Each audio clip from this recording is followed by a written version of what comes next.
Hi, I'm Patrick with previews of the pre-Christmas soap excitement.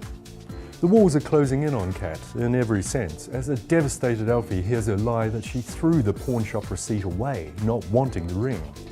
He tries to interrogate Michael when he discovers he knew about the affair, but is whisked off to turn on the Christmas lights by an oblivious Kat.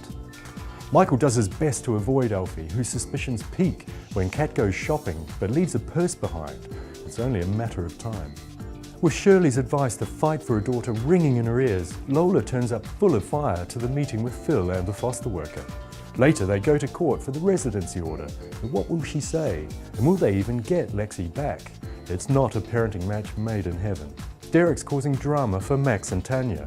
Max has to miss Tanya's scan after Derek says their friends want more money. Then he decides to take over as Max's best man. Max confronts him, but has to give in to his demands, while Tanya feels forced into having Alice as a bridesmaid to keep him quiet about Lauren. Next we're in Corrie. The circus is back in town. Yes, Peter and Carla return just as Leanne and Nick prepare to head to Vegas with Simon. Leanne cancels the wedding, paranoid about leaving Simon with Peter, although Nick rebooks the nuptials for Christmas Day. Carla, meanwhile, goes off the rails and hits the hard stuff when Peter decides he wants to stay in the street after an appeal from Simon. She demotes a fuming Rob, then causes a fight with Leanne when she goes to pick up Simon from school tipsy, and it gets worse. She stays out all night and eventually turns up at Michelle's after being cautioned by police for being drunk and disorderly. She tells Peter she's going back to LA with or without him, then offers Rob first refusal on the factory. Will Peter follow?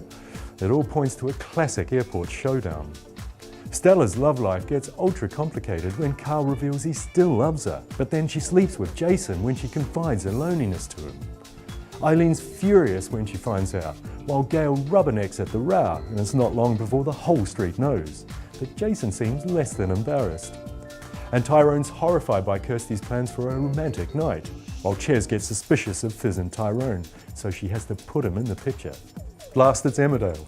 Jay has to mediate between Rachel and Charity at the kids' carol concert until Rachel suddenly doubles over, her baby's arriving dangerously early. Jay feels hopeless as Rachel gives birth to a baby boy she names Archie, while she's helpless as the midwife tries to resuscitate him. He clings to life in an incubator, and Jay tries to keep it together at a lunch with Charity and Noah when he hears Rachel is called an emergency christening. Debbie's determined to see Chaz go down and upsets Jenny when she refuses to be a witness for her. Then she tells Charity she'll leave the village if Cameron doesn't. Debbie talks to a detective despite Jimmy's warning that she'll regret it, but the police tell her that she doesn't have any new information. So she decides she's going to appear for the prosecution, a revelation that devastates Chaz when Cameron breaks the news to her.